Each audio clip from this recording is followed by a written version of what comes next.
Wednesday 3. We had Wednesday 1.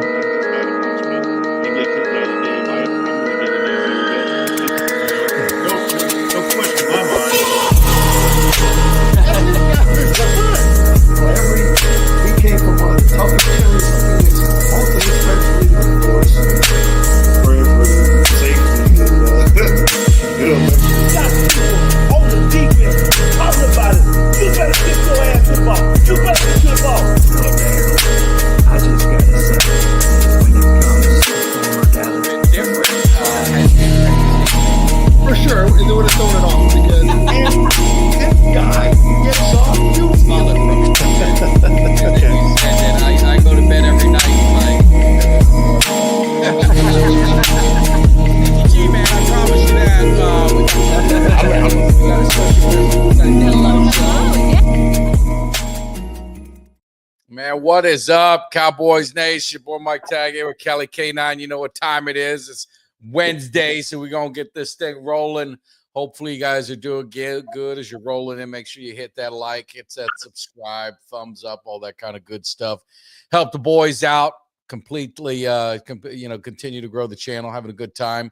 We've got some great shows coming up. Our man Kevin Gogan, Big Nasty, is going to be coming in.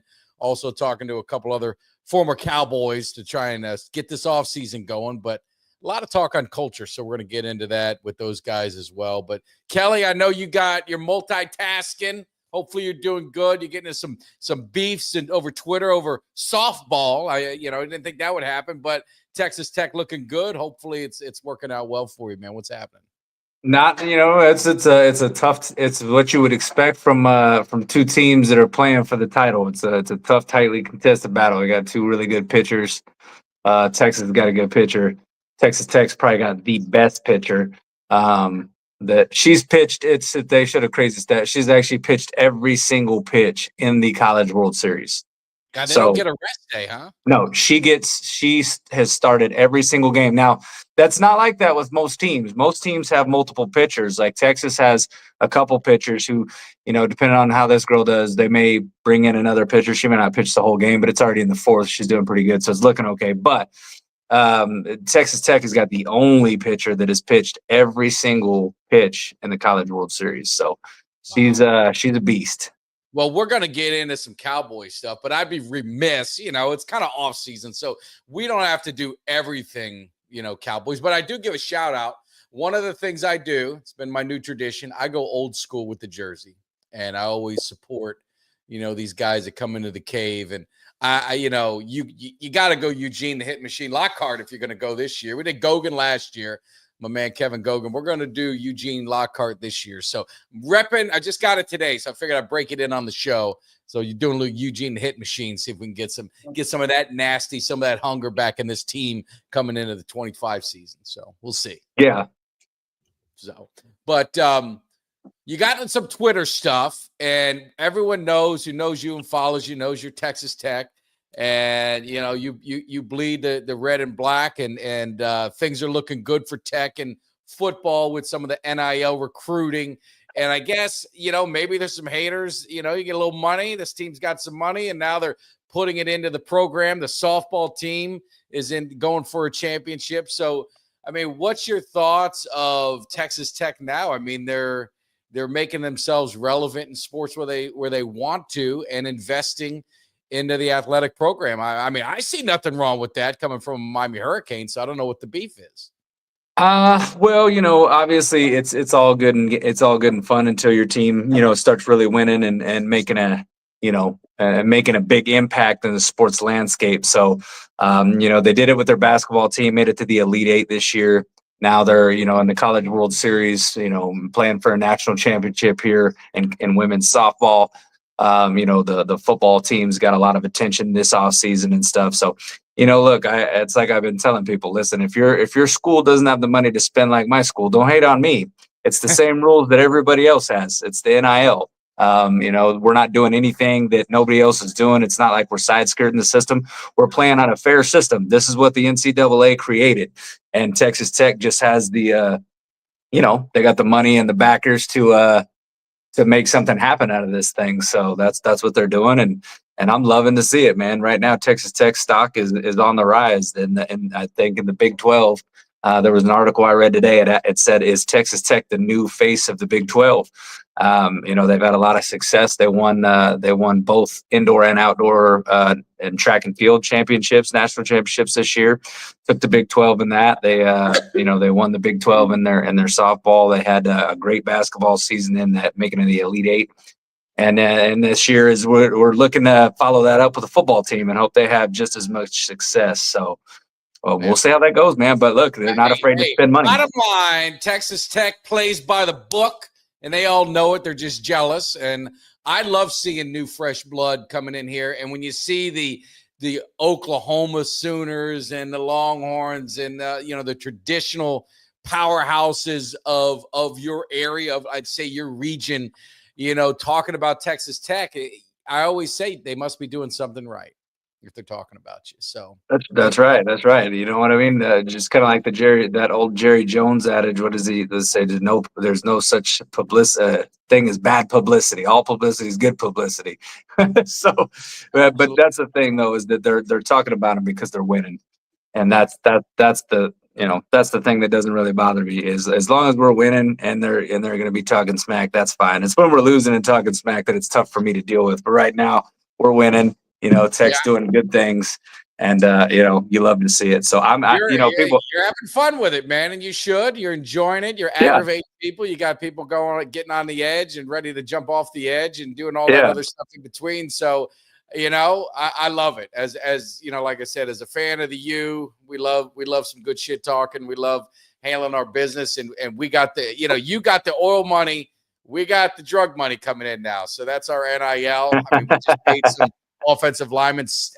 He's still in high school. I think paid like $6 million, or he just got out of high school, but this big monster offensive lineman. And we picked up a lot, and it levels the playing field. And you see teams like USC, you see teams like Alabama, you see all these other schools that don't have the funds, don't have the money, don't have the juice, don't have the swag like Texas Tech has and like Miami has, and it just gets them frustrated. But like you said, you play by the rules. The rules are made for everyone and how you want to play it. It's the same thing with the salary cap. We're going to get into it with the Cowboys, man. There's teams that know how to manipulate the cap, and there's teams that don't, and you can't hate on the teams that do. So that's right. And like I said, it's funny because you get people telling you. I had people tell me, oh, I ain't never heard you talk about Texas Tech softball. I talk about Texas Tech everything. If we're winning in that deal, I haven't talked about Texas Tech softball because they've never really done anything in the past. That this is their first really successful season, and obviously it's due to the NIL money. But I'm a Texas Tech fan regardless, period. I don't care what it is. It's women's hockey. If it's goddamn shuffleboard, I'm going to be, if they're playing for a national championship and they're doing, I'm going to watch it. I'm going to turn it on. I'm going to root for them because I'm diehard Texas Tech and will always be that way. So, if you don't like Texas Tech and they're doing good and then you might want to unfollow me because I'm going to talk nonstop about them. You might not like it, but you better learn to love it. That's the phrase right there. That's the phrase. That's the hallmark catchphrase right there. You might not like it, but you will learn to love it. Absolutely. Well, one thing we learned to love are the Dallas Cowboys, and trying to get some optimism and definitely want to get feedback in the chat. I see all you guys rolling in, so definitely appreciate it. The lunatic, he didn't waste no time. Trenches. We put out a topic. I mean, who are the X factors for the Cowboys? If you're looking at it right now and you say, look, if these guys bring it,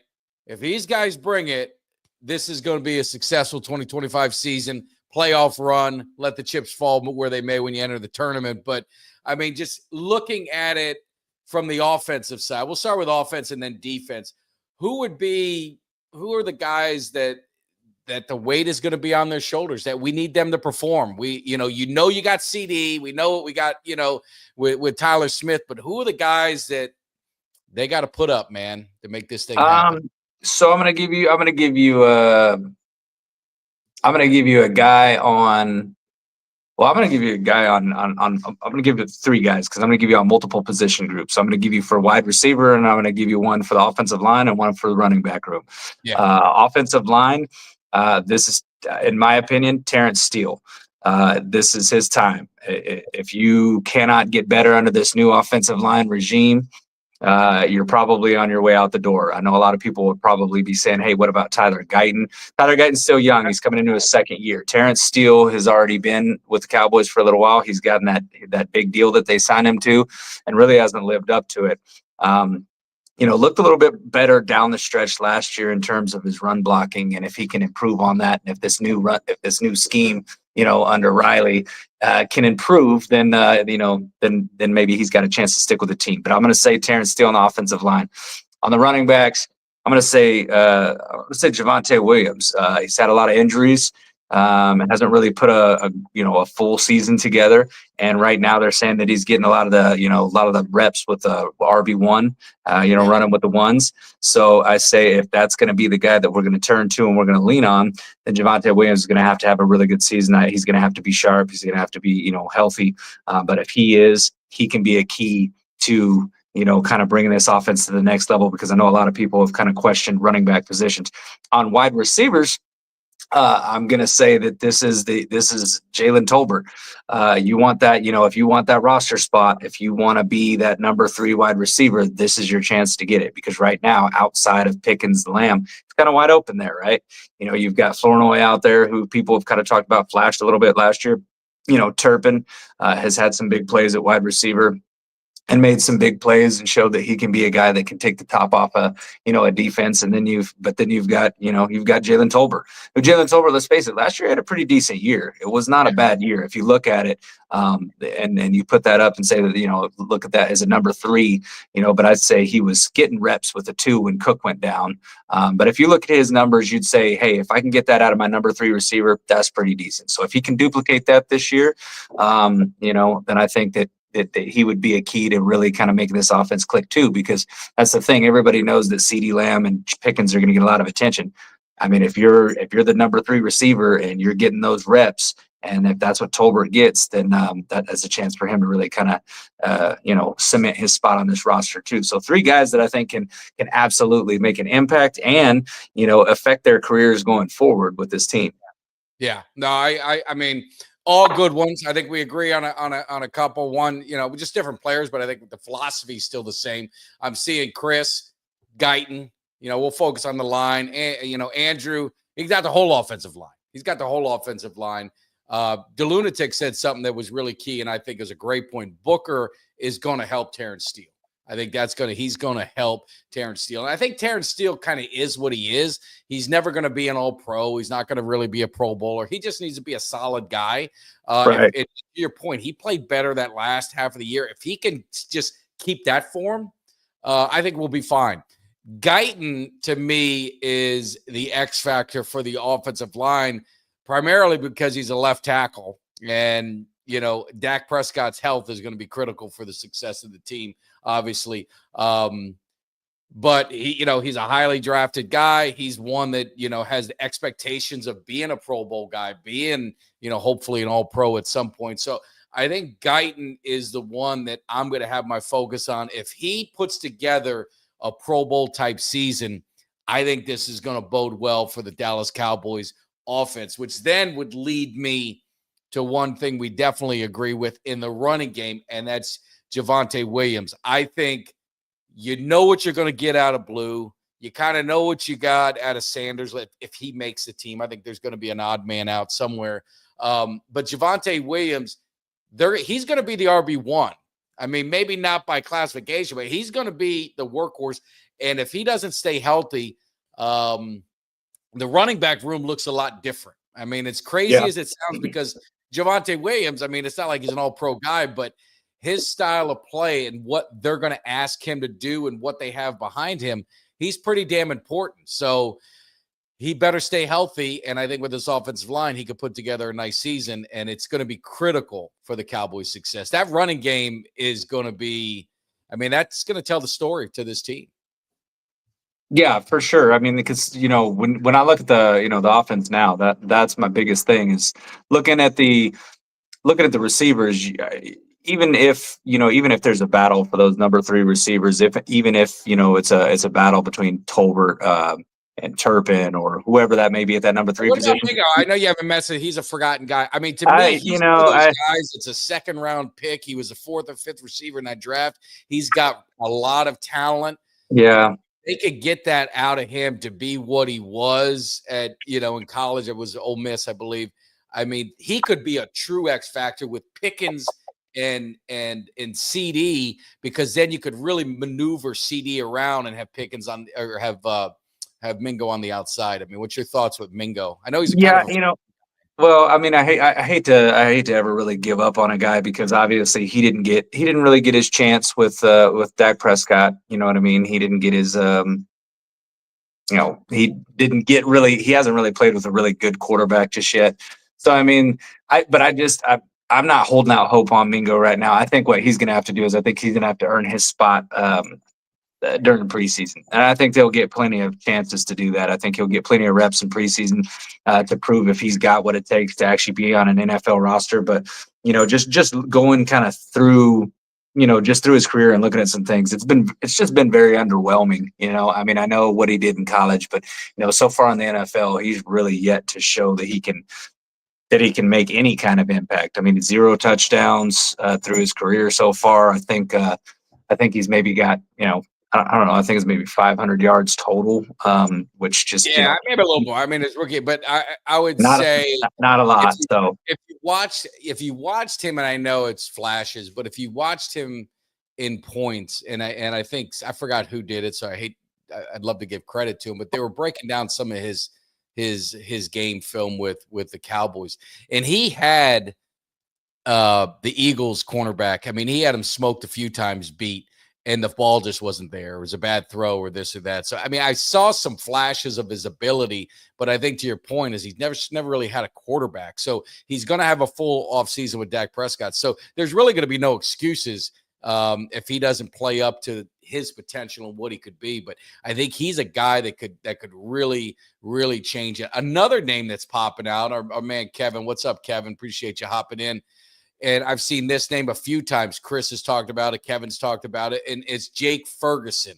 And I don't know if I'd put him as an X factor, because he's supposed to be a factor. Like when I'm thinking X factor, I'm thinking a guy that is it's not going to be highly touted, that, if he can elevate his game, then to reach the potential that we think he's there, it could be a successful season. I was disappointed in Ferguson. And I know the injuries and I know the quarterback stuff, but I just didn't see a lot from him, that leap that I think a lot of us thought he was going to get last year. And I mean, he's got I think for him, it's more not X factor, it's put up or shut up year. Yeah. Well, see, and we were talking about this kind of right before, and we got kind of on the Mingo thing, but originally what I'm kind of going towards was that if this pass game, I'm really not worried about the pass game. I think the pass game is going to be really good. I think we've got a lot of talent there, whether it be, we could even throw Mingo in there as a possibility, but with the receivers. So I think the key is like you had said, is that run game. If we can get, if we can get that going, and if we can get an effective run game, then I think this is a team that immediately goes to, a top 5 offense in the league, a team that's scoring 30 points a game. And if you can do that offensively, then that's going to help your defense. I mean, how many times have we seen a stout offense from the Cowboys that can cover up some of those deficiencies that the defense has, and whether that be stopping the run or, whatever it may be, because a defense that's fresh, a defense that doesn't have to have, their guys on the field for these long drives by the opposing offense, because our offense can grind it out. Our offense can be on the field and consume that clock. That's just a great thing for the defense. So it can benefit, both offensively and defensive. So that's really what I'm optimistic about, is the chances that this offense has to kind of take it up to another level from what we've seen in years past. And really to get back to that deal, I saw a stat the other day that says, that the Dallas Cowboys, since I think it's 2015, 16, something like that they have they're one of the top scoring offenses in the league consistently, like 29 points a game. So if we can get back to that point, I think that's what's made this Cowboys team a really potent team in the past, a team that can be a playoff contention team. So if we can get back to that, I'd feel really, really good about this team's chances because it benefits the defense if we can score that many points. Yeah, and I get it. I think he has the, Chris. I think he has the weapons to get 5,000, but I don't want to see him throw for 5,000 yards.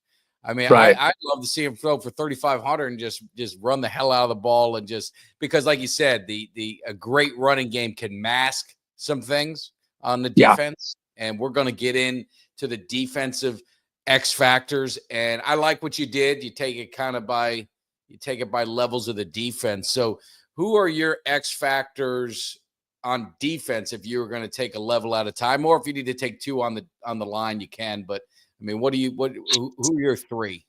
So defense right away, and it's funny because we had a talk, a little debate yesterday with Law Nation. I was talking with him about Mozzie Smith, and he had talked about how the outside runs were an issue, and it talked about because I listen, I trust his opinion and respect it because I do know he does watch tape, he does watch the all 22, he does go back and watch all the games, but look.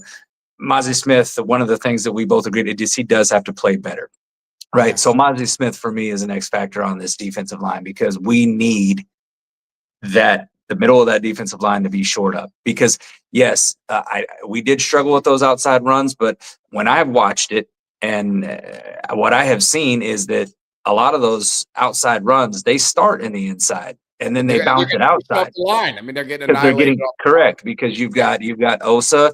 And because Osa's not a great run defender either, so you've got Osa and Mozzie both getting bullied off the middle of that line. So then it starts inside, but then does bounce outside. If you've got a guy that's disrupting that A gap, like we need them to do that double A gap, you get your one tech in there, Mozzie, and just have him just absolutely destroying that. Or if we get our other guy, that rookie, I can't remember his name, but hopefully he does well. But he's definitely my X factor right now is Mozzie Smith, because also I think it's a make or break year for him. And then if we're going to the second level here for if I'm going to give you two players, I'd say our other player that we're going to have is going to be Trayvon Diggs.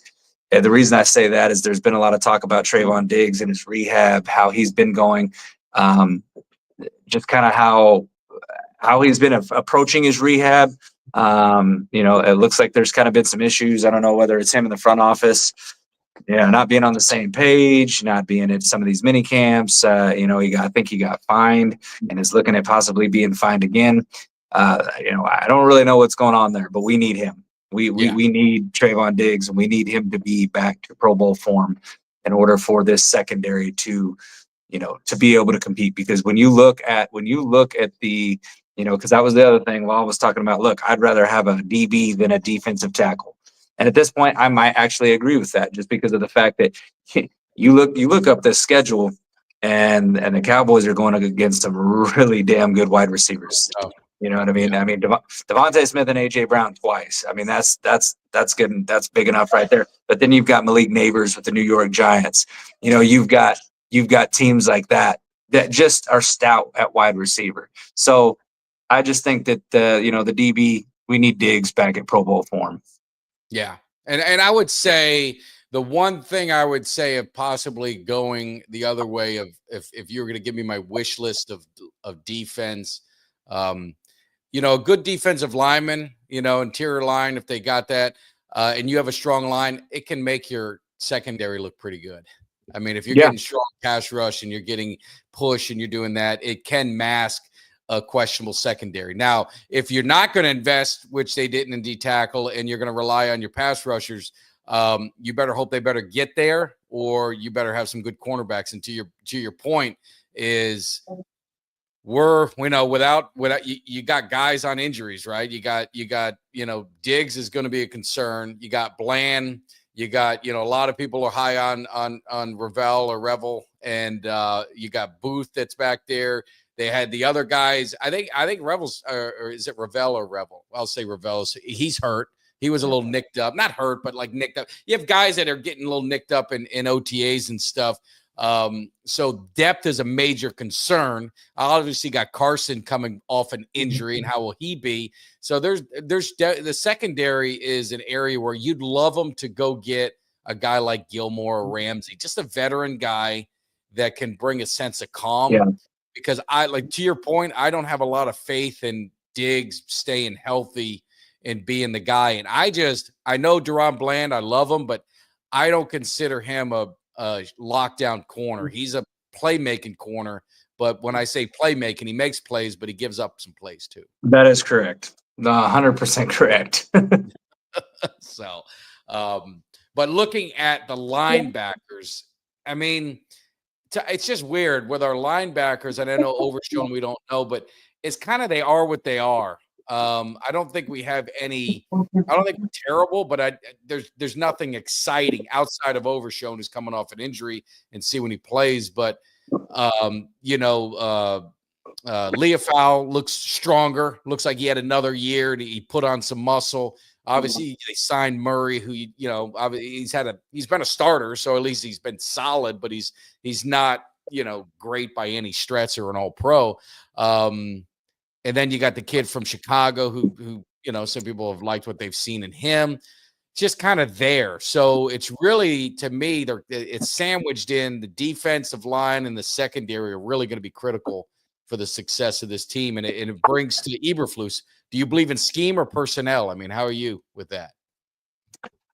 Both, actually. I think Eberflus' scheme is going to be a lot better this year than what we saw with Zimmer, just because, some of the comments about Zimmer, coming in saying he wasn't going to really change much. And then towards the end, it sounded like he had a little bit of regret about that, saying that he wishes he would have changed some things. Right. So I think that, if you're Matt Eberflus, I mean, you've pointed out several times on how he has gotten teams who have not been great at stopping the run to be a lot better in that category. If we can excel in that category, I really like this team's chances because, last year that was a big problem. We let a lot of people. Sorry, man. We got to run. What do we got? We got to run. We got to run. It's 1-0 Texas Tech. Let's go, baby. I love it. Texas Tech and they're over Texas, right? What could be better than that? Top of the fifth. We're up 1-0 now. All right, let's go. All right. But no, Eberflus, absolutely. I think that. But when I say both, though, I think scheme can only get you so far. But I do think that this team does have the talent to. I think this team has the talent to be good. I think we do have playmakers on this defense. It's just, can Eberflus get the most out of them? And I'm going to be optimistic about it and say yes, that he can. He's done it at many other stops. So why not here where there's some pretty good talent for him to work with? Yeah, no, I agree. Elam's another name I saw in OTA. He's a cornerback. I said he was from the Ravens last time. I think his dad played on the Ravens. So I got confused with that. He was from Buffalo. But looking, you've got the X factors we kind of talked about, but just changing subjects. I don't know if you saw our good friend Stephen Jones talking a little bit this week, and they bring up Micah Parsons in the contract, and is he going to be at training camp? And here we go, we're starting again. It seems like an annual thing. And he said this is just a common thing in the NFL, and it's just every team goes through it. And am I missing something? Help me.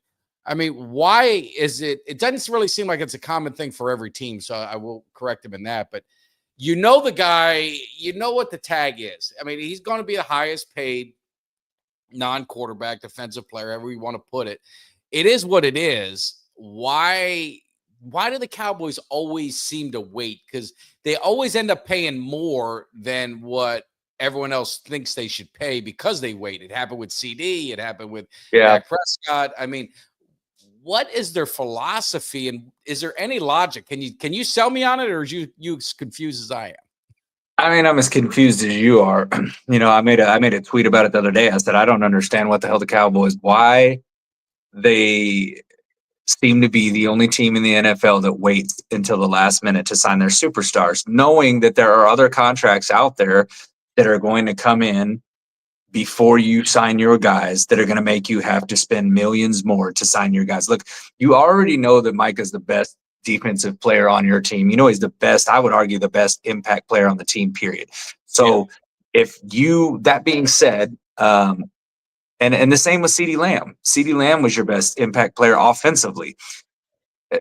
Just make him the highest paid player. And why wait?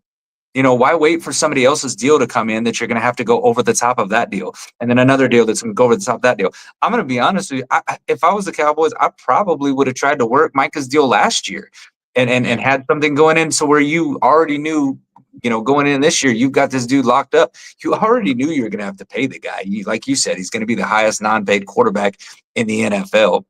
Why not just do it? Make him the highest paid. And then, if any deals that don't get done, any of these defensive deals that come in afterwards, you don't have to worry about having to come in over the top of those. It's just bad business. Look, it cost them millions of dollars when they did it with Dak Prescott, cost them millions of dollars when they did it with CeeDee Lamb, and it's going to cost them millions more now that they're waiting with Micah Parsons. Now, I will say this, though. He did say he was going to be at the mandatory mini camps, and and said that he's regardless, he's locked in and he's trying to get better and he's not missing out. So, you got to admire that he's not going to be missing any time with the Cowboys. They're just going to get in there because it's important. You're installing a new defensive scheme. You got a new defensive coordinator, new head coach. It's very important for him to get in there and get these reps and get familiar with the defensive schemes and all that stuff and get his practice time in these OTAs. So I'm glad that he's taken that attitude. I feel like, Schottenheimer challenged him, just said, we want Micah to be one of our leaders. And I think he's taken that role on. And I think that's just, that goes to show right there that he's willing to step up and take that leadership role. But he knows he's going to get paid, and the Cowboys know he's going to get paid. I just don't know why there's always the feet dragging when it comes to that. So, yeah, I mean, my thing with it is you've got a new coach. You're trying to build the culture. You're trying to get some good vibes going in. And we all know all it is just press for the media. It's something for them to talk about. And I call distraction. And I know Jerry loves that. He loves to be in the news, but sometimes it's just man, everything's going well, man. Just make it a nice, quiet off season. I think you're hearing a lot of great things with Shoddy. Nice, a lot of the old players there, and you're hearing great things. And Michael Irvin, who is very critical of that signing, Shoddy, has kind of done a 180. And I'm gonna reach out. There was a couple guys that have been on our show, some players. So I'm gonna try, and coaches. I'm gonna try and get them back on and kind of get their take on what the vibe and what the feel was, because everything seems great. So it's why drag this out? It just makes no sense. They frustrate the shit out of me, man. It's just aggravating. I mean, it really does. You gotta sit there and you gotta wonder, what in the hell is going on with the front office, why they do this all the time. And if I ever got to sit down and have a heart-to-heart with Jerry Jones, that'd probably be one of the first things I would ask him.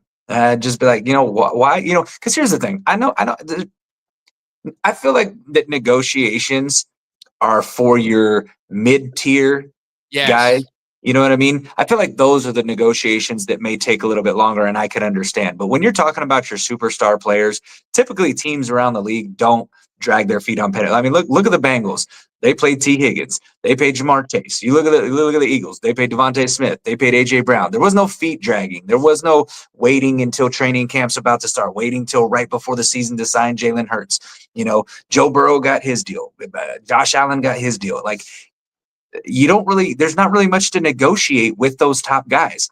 If you've got these premier players at these key positions, wide receiver, linebacker, you're just going to have to go in and make them the top paid player. That's just how it goes. The agent's going to negotiate, and you're probably going to get that deal. Now, in some cases, you can get within that. Hey, well, I want to make you a top 3, maybe not the top overall top 3. But I feel like those negotiations that drag out are for your kind of mid-tier guys, not your superstar players. You pay your superstars. They didn't make him the highest paid. They gave him a fair contract. They negotiated it. And I would argue Deron Bland, I wouldn't just make him the high. I don't think he deserves to be the highest paid cornerback. I don't think he is the highest paid cornerback. That's a guy that I think they should negotiate with and hopefully strike a fair deal. Or, maybe they part ways or whatever it is. But those are it's nothing against Bland. I'm just saying those are the kind of guys that I could see it happening to. Not Micah Parsons, not CeeDee Lamb, right. Not franchise quarterback. Like you said, man, just that shit. Because what does that look like to the other guys? If they say they're doing this to him, what would they do to me? How are they going to treat me? And so that's the one thing I just hopefully they'll get it worked out. And then one other thing, that get your opinion on. It's always been a hot topic, but what happened? What happened? Give us an Well, no, Texas almost hit a home run. It was just foul. It was just foul. There's, Are they there's still top of 5, or is it two outs in the bottom of the 5th, and Texas Tech is pitching. Texas almost hit a home run. It was just foul. Like probably about 12 more inches the other way, it would have been a home run. It had been tied up. Dodged the bullet. Yeah, nothing wrong with that. Nothing wrong with that. It's better to be lucky than good sometimes. But with Dak Prescott, and you're seeing it in the media, and you're seeing it more, being talked about coming off an injury. I mean, what are your real expectations of Dak, and what does he need to do to really solidify himself? I saw something earlier in there, and they're talking about he's going to have the this thing's bothering me. Let me just fix that real quick. He's going to end up holding all the Cowboy passing records, which I don't really hold a lot of weight with me. I mean, it's great. No. It shows a great career, but that doesn't define you as the greatest Cowboys quarterback of all time, obviously. But what does he have to do this year? Is it kind of, we've seen it, we've done it, call me when the playoffs start? Or Yeah, I mean, for it really is, because that's kind of when he's going to make his bones, and that's really when he's going to be able to shut people up. Because if you think about it, it really doesn't. Look, I want to see Dak Prescott have a successful season. I want to see him do good. There we go. We got that third out onto the top of the 6th. They're going to do, Dak is going to be Dak. He's a top 10 quarterback, period. And now giving him giving him a really great receiver opposite CeeDee Lamb and George Pickens is only going to elevate his game better and that much more. And you're going to see a potent Dak Prescott. It looked like he leaned down a lot this year. I think you're going to see possibly maybe a little bit even more mobile Dak Prescott, just because of the fact that, and I know he's got the injuries, and people say, I think he's going to be a little bit more mobile this year, just because of the leaning down. Will lead to that. You know what I mean? So. But the thing is, it doesn't matter if Dak Prescott passes for 5,000 yards this season. He could pass for 5,000 yards and 40 touchdowns. People are still going to say that he's going to choke when it comes to the playoffs. And until the playoffs come, really, that's where he's going to be judged. And, it may be an unfortunate circumstance, but listen, that's what quarterbacks get. That's what they get judged off, man. And sometimes unfairly, but because it's a team sport, right? But he's got to play well in the playoffs. He's got to go into the playoffs, and he's got to have a playoff game where he goes in, doesn't turn the ball over. Like, if we lose a playoff game and it's because of our defense, or it's because we couldn't run the ball, Dak Prescott might get a pass on that if he doesn't turn the ball over. The problem is the last few playoff games, he has turned the ball over, and he's had multiple turnovers. He's had, multiple turnovers. So he can't do that. He just can't. So, and the thing is, look, I mean, I didn't hear Eagles fans complaining at all when Jalen Hurts is, throwing 14 passes for 150 yards in a game and they're winning, right? Yeah. So I don't give a damn about what the stats look like in the playoffs. Just don't turn the ball over. Protect the ball. That's what we want to see is protecting the ball and playing well and making plays when they really matter. So turnovers is the most important stat in the playoffs. I mean, you can go back. It really is. Since the beginning of time of football, turnover battle. I mean, Jimmy Johnson used to always say, you win the turnover battle, you're probably going to win the playoff. Very rarely does it happen that way. And I think protecting the ball is key, because the one negative I would give on Dak, and I mean, you got to be fair with criticism, is his turnovers are at the worst possible time. It's like I tell people, him and Tony Romo, it's like they were cloned or something, because both of them could play lights out, but that turnover comes at the worst possible time, and it's gut-wrenching. It's gut-wrenching. Yeah.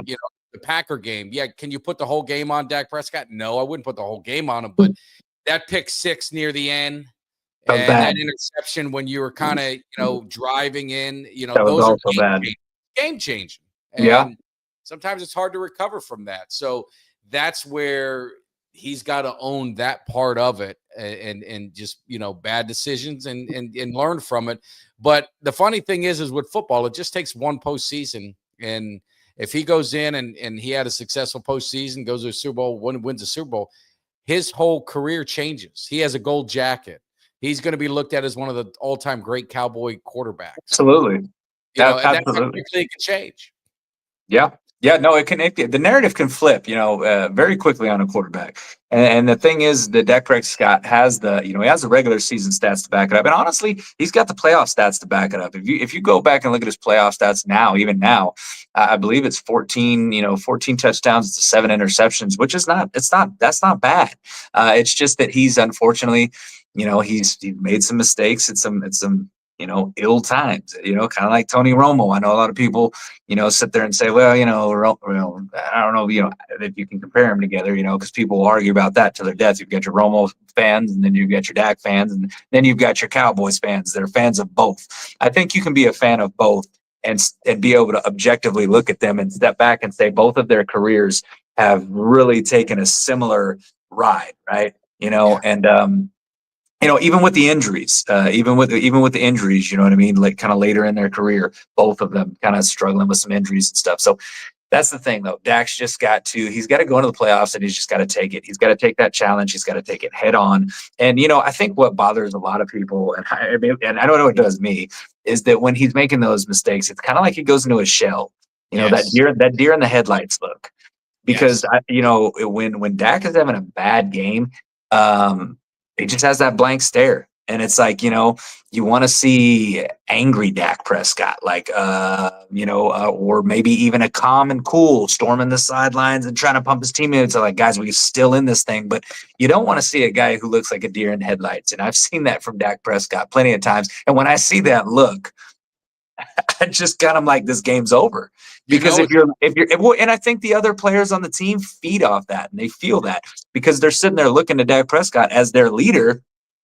And if he looks like a deer in the headlights, what chance in hell do they have of making a comeback? What chance in hell do they have of winning this game if your leader has basically went into a shell? You know what I mean? So don't want to see that from Dak Prescott. Give our man Jeff credit. I mean, he said this before you were talking, and it's and I agree 100%. It's probably the best take on Dak Prescott is taking that leadership to another level. Like you said, we don't need it here. We need a guy on the sidelines. I agree. Holds the people accountable. I mean, you think of the Troy Aikmans, you think of the Patrick Mahomes and the Tom Brady's. I mean, they would get up, they'd chew someone's ass out, Peyton Manning, if it's not there. If someone had a bad play, he'd be there to pick them up. You go back to that CeeDee Lamb when they were kind of off in that beginning of the game. It was Mike McCarthy that had to go over to CeeDee Lamb. It wasn't Dak Prescott. Dak went this way, CeeDee went that way instead of getting together.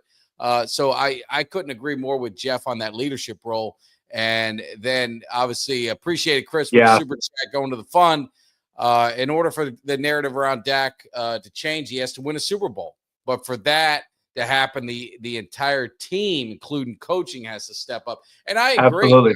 I mean, it takes a team, and we're going to have Big Nasty Kevin Gogan in the cave next Wednesday. And I mean, you're talking 2-time Super Bowl champion, all pro bowler, all that kind of good stuff. But I mean, he's the first to tell you it takes a team to get it done, but it takes a great leader.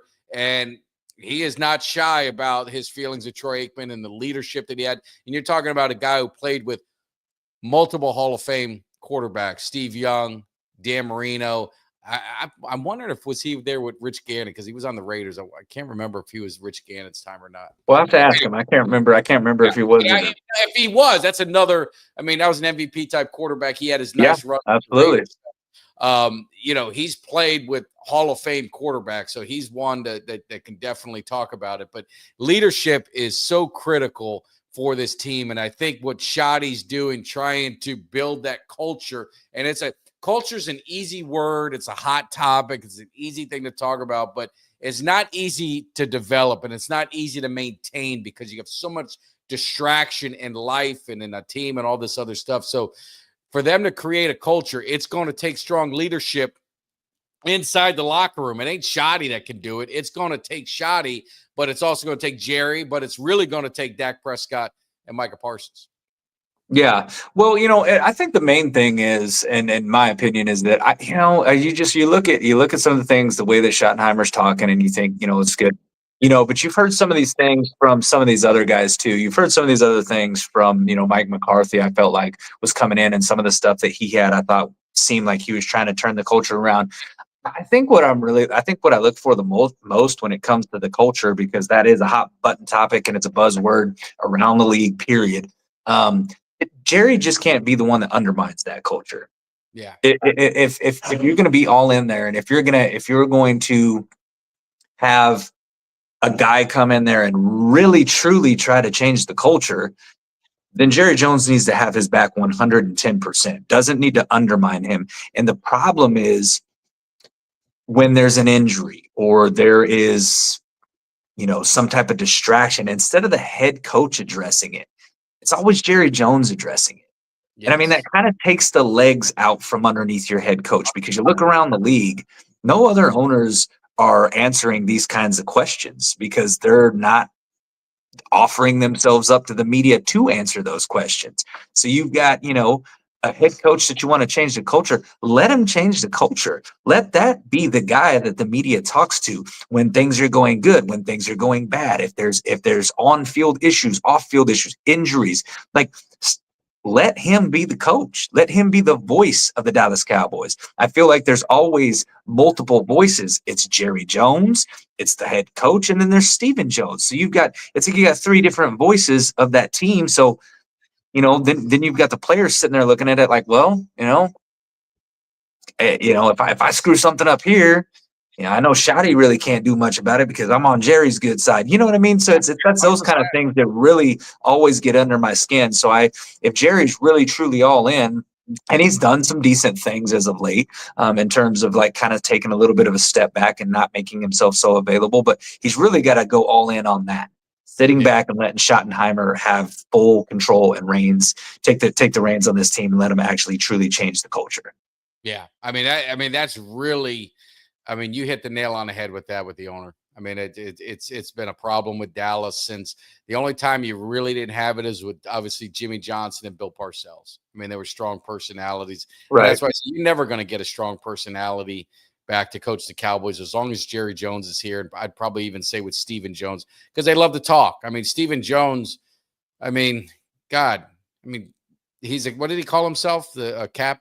What did he say he was? A cap? He said he was a capologist. He referred to himself as a capologist, which I mean, Jesus, man. How much money do we have? Could you be any more tone deaf? For Christ's sake, man.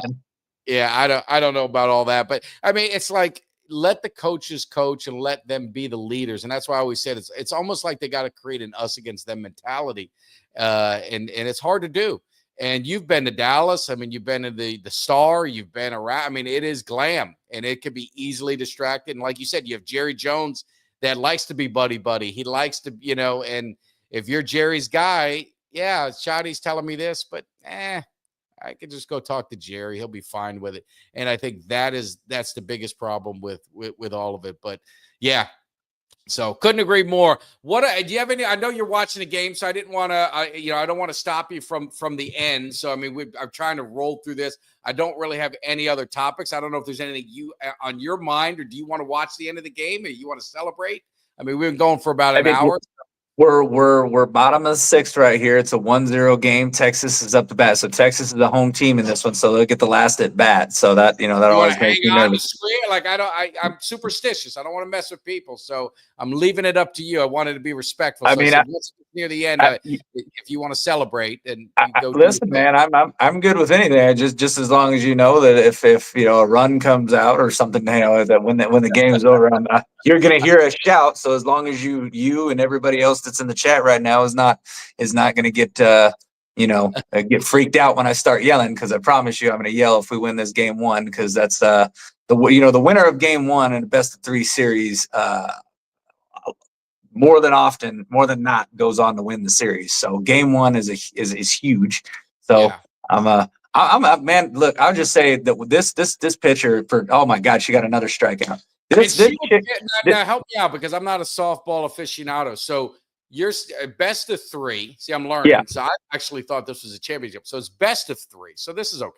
Best of 3. It's a series. It's best of 3. So it's the best of 3 series. Game 1 tonight. Game 2 will be tomorrow night. But our pitcher that we got from Stanford, Nigeri Canada, she is unbelievable, man. They showed a stat earlier. She has pitched 700, and I think she's probably up to 770 through 775 or whatever, I think, straight pitches in the College World Series, because she played for Stanford and was in the College World Series last year and now in the College World Series this year. 770 something straight pitches. She's probably up to 780 now, but that's just insane. This chick does not get gassed. And I mean, she's pitching all these pitchers right now. She's going to do it again tomorrow night. That's what I was saying. She's pitching tomorrow, right? You said? And right now she is buzzing through this Texas lineup right now. I mean, just mowing them down right now. She's got, we got one out bottom of the sixth. She's got the batter in an 0-2 count right now. She struck out the first batter, and she's looking at, to strike out number two here. And Texas has been a great offensive team all year long. It definitely, makes me nervous because, their bats can come alive at any minute. But, I think they got like a 14-game win streak against Texas Tech right now. We played them twice this year. We played them twice this year in the regular season. They beat us both times. One of the games was not very close. But I mean, the thing is, though, it's a different team at this point in the season, and Nyjah right now is just on her game. So yeah. Fun to watch. Let me ask you, because my brother, and a shout out to my nephew. He graduated. All my two nephews and daughter graduated, but my nephew, won state title, state championship in high school. He made the all-state all-star team. He played for the South team, and he just got all county in South Florida for baseball, first team all county, which in baseball at South Florida pretty damn good. So he's doing. So my brother and I were talking because we're watching the college, and he said, and I always thought it's an awkward motion, but he said the softball pitch is a natural motion. That's why they could throw without any issues. Where baseball, it's an unnatural rotation of the arm. So is that kind of why she could throw? She doesn't have that fatigue that a baseball player would get. Absolutely, yeah, because they're throwing underhand, so they're coming back around, and that release is from the bottom, so you don't have any of that stress on the ligaments. Whereas when you're throwing at the top, you've got your shoulder, you got your elbow, you got a lot of things. Now, knock her ass out. Now we're 3 outs away from winning game one. We need one more out in this one. This is her second out, but she's in the sixth. She struck out the top two batters so far. So we need 4 more outs. 4 more outs. 4 more outs. Nice. Yeah, but no, it's a more of a natural deal there, because it's just you don't have all that pressure and that stress. And then with baseball, you've got all the different pitches. You've got the curveball, which they don't even like. They don't even like some of these younger kids really to even throw the curveball until you started to kind of mature and get a little bit older. And that's also why they put these guys on a pitch count, which in softball, you still have people on pitch counts in softball, but our pitcher right now that we've signed from Nyjah is just, she's something else, man. She's the best pitcher in the nation. And I mean, she may go down. She's still got 1 more year left to play. She may go down as one of the best pitchers of all time. She's $1 million deal. Finch, my girl Jenny Finch. He might go down better than her. I mean, she is phenomenal. And they signed her to $1 million deal, man, as a softball. She was a transfer. So she's a transfer, because you said Stanford. She is a transfer. Yeah. And that's pretty damn impressive that you guys snagged, from Stanford, because that's a perennial, powerhouse program. So definitely Texas Tech isn't messing around when their athletic program, huh? No, they're absolutely not. They've decided to invest all their money in this thing here. So yeah, is Tech a big university from an enrollment standpoint? I mean, where does it kind of fit in that spectrum? Are they like Florida's a 60,000 enrollment, or are they kind of like that? Are they big university? They are. They got quite a bit of students there. Texas Tech, I mean, honestly, they make up probably a decent size of Lubbock's population. SoCal doesn't like Lubbock. He said Lubbock sucks. I've never been there. I know Buddy Holly. Well, here's the thing: is that Lubbock is a it's a college town. So if you don't like college towns, you wouldn't like Lubbock. I love Lubbock, man. College town. It is all kinds of fun. They have some of the best food places, barbecue joints. I mean, it's a fun place to go. There's really not a whole lot to do. It's a big sports town. You know what I mean? People are involved in their sports, love their sports. The weather may not be the greatest. It's pretty flat. It's not much to look at. Where's But again, it at? Where's it it's a at college in town. the junction of Texas? Is it? It's up towards the Panhandle. It's not too far from Amarillo. Okay. All right. So Yeah. North Texas. Yeah, North Texas. It's funny though. They call it West Texas, which is I've never really understood. I lived there for 20 years, 20 some odd years, and they always called it West Texas. And I don't understand that. Maybe Texans don't understand the geography. We just because I'm Texas educated, so maybe it's just they didn't teach us well. But they call it West Texas. I'm not really sure why. I don't know. The plains of West Texas. So anyway, but yeah, I lived. You grew up there. So was Buddy Holly? Did they have a big thing with Buddy Holly or anything? They did, yeah. Buddy Holly from Lubbock, yeah. But Buddy Holly native. So yeah, he's they got a big statue there. They got a Buddy Holly museum, and they they got a big Buddy Holly his glasses, like this big huge statue, and it's like his glasses that they made. So yeah, that's but look, SoCal will never say anything good about Texas Tech or Lubbock or anything like that because I've repeatedly trashed his USC condoms. But so that's fine. Well, I mean, let's just kill some time with some college football as we wait for the end of the game and get you. We did our Cowboys. It's off season. I mean, how much Cowboys? You guys, we're gonna get plenty of it. We got Gogan coming in next week, so you're gonna get your fill of it, and then Kelly and I are going to be down at Cutz's Bar, and we're going to probably do a live show. We're going to have some fun there. So you are going to get a plethora, like my man said in the Three Amigos, a plethora of Dallas Cowboy coverage. But looking at college football game is coming out. So now we're getting some excitement. The cover of Madden is out. So football is, we're getting closer and closer. And looking at the landscape of college football, we talked a little bit about it before, but I mean, what is your expectations for this college football season? Who are the sleeper teams, or is there anyone you're watching out for? And I know you feel great about your team. And I mean, how tell the people who don't know how great you feel about your Texas Tech team this year. Well, I mean, as far as like other teams around the nation, I haven't really seen a whole lot about what a lot of teams are doing. I know Miami's been doing some good stuff, so I know they've been doing some good things. Tech is, they put themselves in good position. Obviously, none of that means anything until you start winning, and that's the main thing. You got to win. You got to win in order to make any of these moves that you made mean anything. But listen, we've got good coaching. That Joey McGuire is one of the better coaches, highly respected. He was a great defensive coordinator with Baylor when Baylor was in had a really good season. So I like him a lot.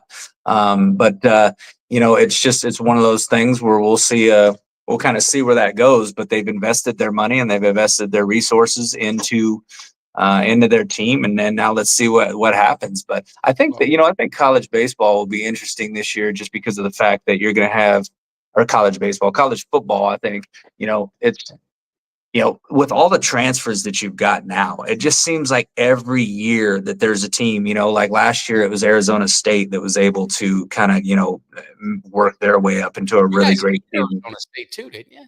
We did. Yeah, we did. We were the only team in the deal that we beat Arizona State, and then I think it was Arizona, but oh shit. Texas just scored a run. They scored two. No. They scored two. It's 2-1. Oh shit! Yeah, fuck. Well, that's damn. Yeah, well, I thought they were gonna walk that pitcher. I thought they were gonna walk one. Yeah, that's disappointing there. But yeah, no, I mean, when it comes to college, it just depends on what I don't know, man. What are your thoughts? Who are the teams that you look at? Are you looking at any team that you think? I mean, you have Ohio State's going to be Ohio State. I'm curious. What I'm interested in is the teams that were generally your power, your Alabamas, your Oklahomas, those teams that I think the NIL hurts them. They don't have the money and the influence that some of these other teams have. And that's the part that I'm curious to see. How is Nebraska? Nebraska has that quarterback. I mean, can Nebraska get back to what Nebraska was? And USC, I mean, all kidding aside with SoCal, how is USC handling, they have a great recruiting class, but how are they handling the transfer portal? How are they going to go?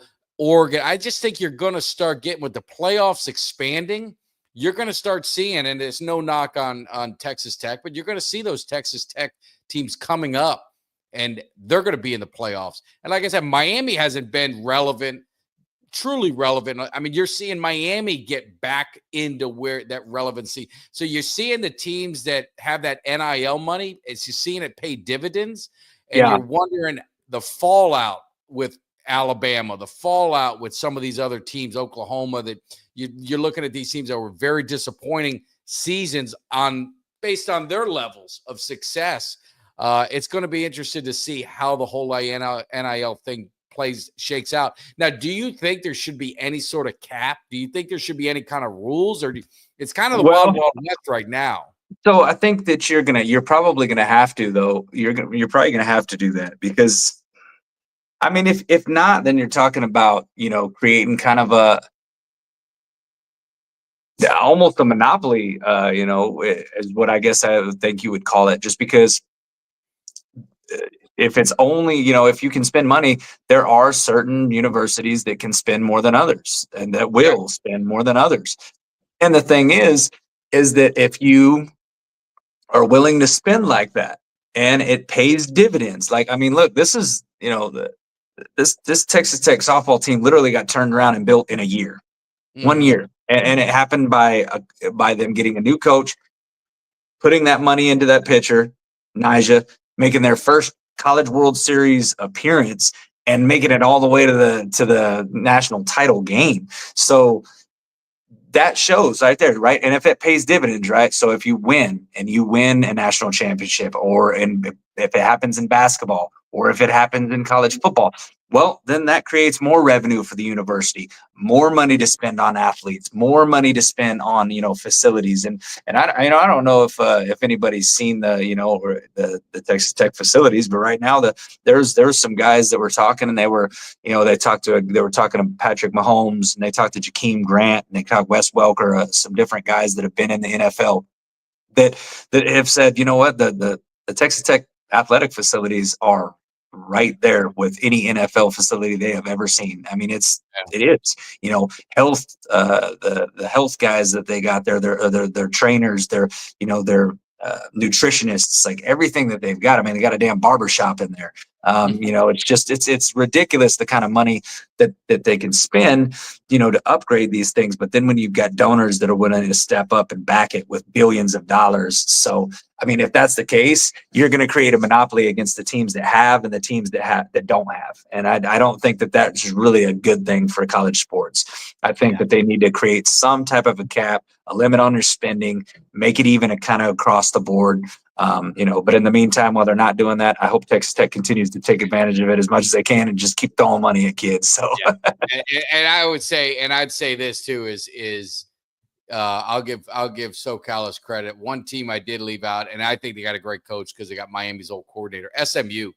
SMU is a team to watch out for as the transfer portal, as things happen, because they're another school that can, rise above it. And for Miami, they need it. And to your point, it changes everything. If you look at Miami and that Cam Ward move and what it did, not only for the organization, obviously it was a successful season, but looking at what it's done for the university and how it's brought in more people and how it's brought more attention. Now you got the number one pick in the draft and you're getting this. And like you said, you guys, Texas Tech is going to have two defensive ends in the first round, 2 defensive linemen in the first round. You said, was it defensive linemen? Yeah, they got 2. Both of their pass rushers are guys that are NFL draft picks. One of them's definitely a first round guy. I think the other one is I think the other one they said is maybe going to be a first, or one's going to be a first. One will be drafted in the top 2 to 3. That was what he was projected this year. Next year he might have a chance to up that even more. So we'll kind of see how that goes. But that changes everything about it. It does. And it gets more eyes, and then more kids go in there, and then you start getting just that swag and everything. So it's infectious, and so I love it for college football. I love the playoff. I like the expanded playoff. I think it gets more opportunity, gets more talking, and I love me some football. So we're going to get it going. But one last question before we bounce out, because we got Clemente talk about Donovan Wilson's out, Wanye Thomas in. I think the safeties we haven't really talked a whole lot about. I think Donovan Wilson, I don't know how he's going to fit in Eberflus's scheme. I think Wanye Thomas is kind of one of those guys that might be a better fit for what he wants to do. But safety is kind of up in the air. And there's a name that gets floated out there, and it's a kid was with Denver, and then he was with Justin Simmons was with the Falcons. He played football down here, and my buddy was his coach, so they still talk. And he told me, I saw him this weekend, and he said, Justin Simmons, his dream was always to be a Dallas Cowboy. He always wanted. So I don't know if that would ever happen. He's getting older, so he can't demand the money that he had before. He signed a very minimal contract with the Falcons, and he was pretty good. He was solid, but maybe that's a name to keep an eye on, because as you get in this wave of free agency, as training camp goes, you start to get those value guys where they're just looking for opportunities to win. And some of it is, hey, I always wanted to be a Cowboy. Here's an opportunity. Let me go try and get it. So yeah, well, that's the thing too, is that the Cowboys still got money to spend. If they wanted to make any additional moves, they could still, they still got money on the cap. They could still go out and they could still make a trade. They could still, snag some guys off of rosters and roster cuts, and there's still some veterans out there. People have still talked about it. I don't think Stephon Gilmore still is unsigned, isn't he? No, he's still there. He's going to be one of those guys that will probably be out there through training camp. And those veterans, they don't want to go to training camp. So that's why I say exactly.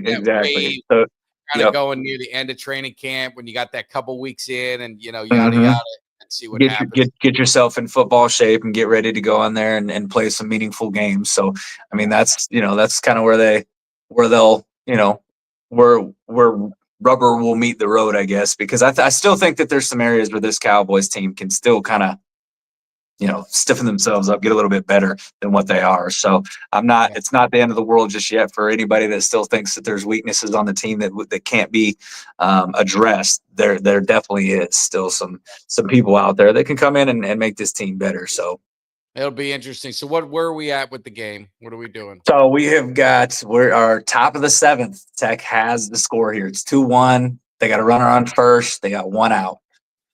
They got to score though. They got to score here. They got to score. Let you guys know we're gonna watch the end of the game with Kelly, kind of get his reaction. But you guys, we've got a great show. Obviously, our live shows. I mentioned before, we got Kevin Gogan will be in next week. We are looking talking forward to that one. It's been too long for Teague. Him and I have been talking. He's been making fun of me, so we'll probably reach out to George Teague. I've reached out to Tony Casillas. We've kind of exchanged messages, but then he's kind of gone. I think he might be on vacation or he's gone silent on the cave, but. Still trying to work on getting Casillas on there, and I'm going to reach out to Dave Campo, because I think Coach Campo he was at the OTAs with a lot of veteran Cowboys. Love to get his take on what he sees with a culture. Obviously, he was a first-year coach. Shoddy's first-year coach. Get kind of maybe some of that insight. Look at the defense, him being a defensive kind of what I'd call expert and genius with the Cowboys all those years, looking at Eberflus and how that scheme can work with the Cowboys personnel and how that can help change, and just kind of get his overall view. So we're going to try and reach out to some people during the going to be some good people to talk to. Yeah, during the dog days of summer, because it's like, at some point we can only talk about Dak Prescott, Micah Parsons, and all them so long. We get a run. Oh, did they call that a strike?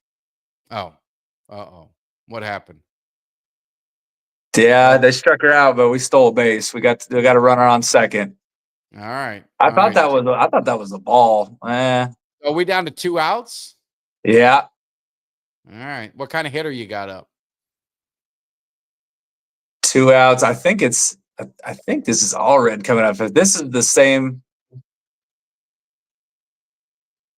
Hold on here. We got a situation. Yeah, they're. You got it. Are you on your laptop? Something going on here. Yeah. Well, yeah. Where I set it up. I set it right up by the TV. That's why I I was keep gonna looking say, up. turn it where the camera is, so we all watch it. I've got my TV hung up here, and I got the or my TV's hanging on the wall.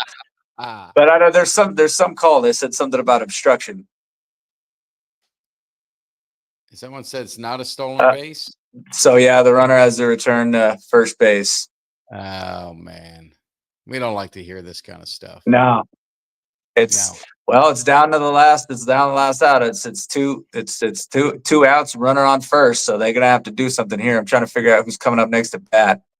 Well, this is it, I thought that last pitch was a ball at first. It looked a little high, but I mean, it was in there. SoCal said it was the proper call. He said, "Yeah, it was. It was a strike. It looked high from the first angle, but when they showed the replay, it was right at her waist." Now here, everyone's coming to bash you. No cheating, Kelly. You can't be cheating. Now, this is what happens when you lose. Now they're all going to be coming out of the woodworks to give you shit. Well, I don't know what the hell's going on here. They already called the. Well, now he said there's more review. Do I have to turn this thing on? I feel like I'm being left out. I feel like I'm being left out of here. Let's see. Do we got volume up there? We got something? Well, they said Texas is challenging something here. Are they trying to get an out of it? I don't know. I mean, you can't. I mean, there's really nothing. I don't know what they could challenge here. They already called and made her go back to first. Huh. Let's see here. Yeah, why are they challenging that? It makes no sense. What channel is the game on? Texas Logic. It's on ESPN. Okay. Let me see. Let's see if I can get on here. Now curiosity is getting the best. Curiosity is getting the better of you, huh? I'm like, what the hell's going on? I don't watch softball, but now you got me intrigued. They got the hockey game on too. Hey, if anyone's bored, they got the Cowboys 2014 game against the Packers. If you want to relive that.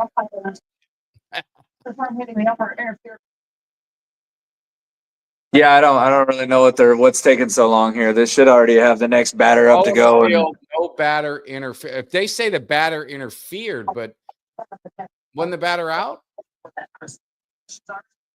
Well, she was already out, so yeah. I don't know what they would be. So it would be a double play, and they'd be out of the inning if the call ends up being. If it's batter interference, it's going to be a double. It's going to be a double play. Yeah, they already. So you can't have it that way. What are you talking? They can't do it that way. Oh wow.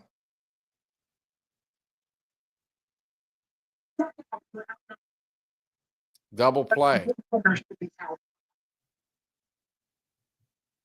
Jeez. We need to run a full-scale investigation on what's going on here.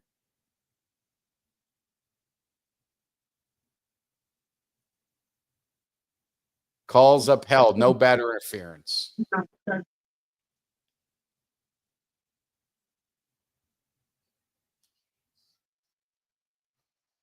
So this is their last out.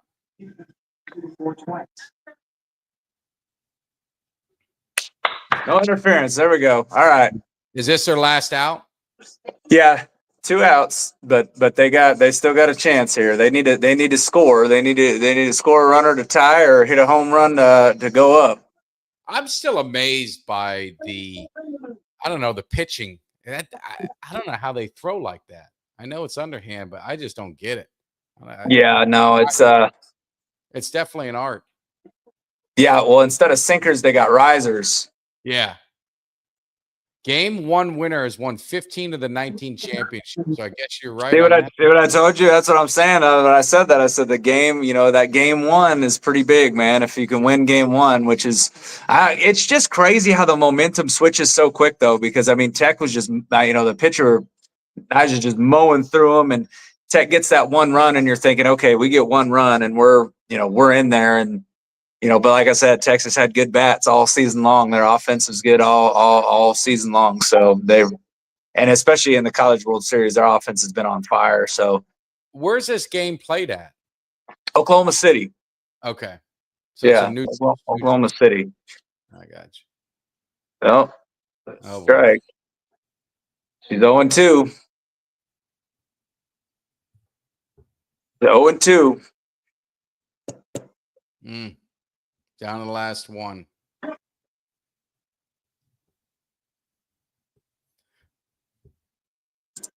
Oh, pop up.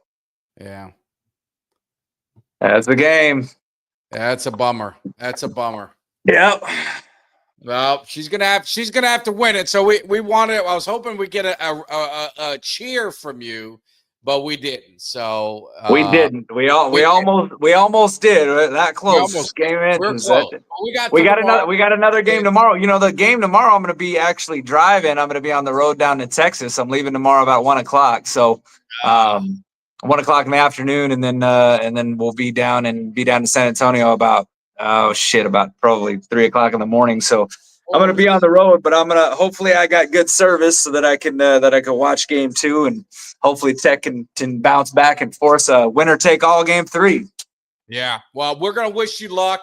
We're going to keep an eye on it. We appreciate you. We just hung on a little longer because I'm hoping to see Kelly cheer and maybe drop some F-bombs, but it didn't happen. I definitely would have. But hey, guys, we definitely appreciate the love.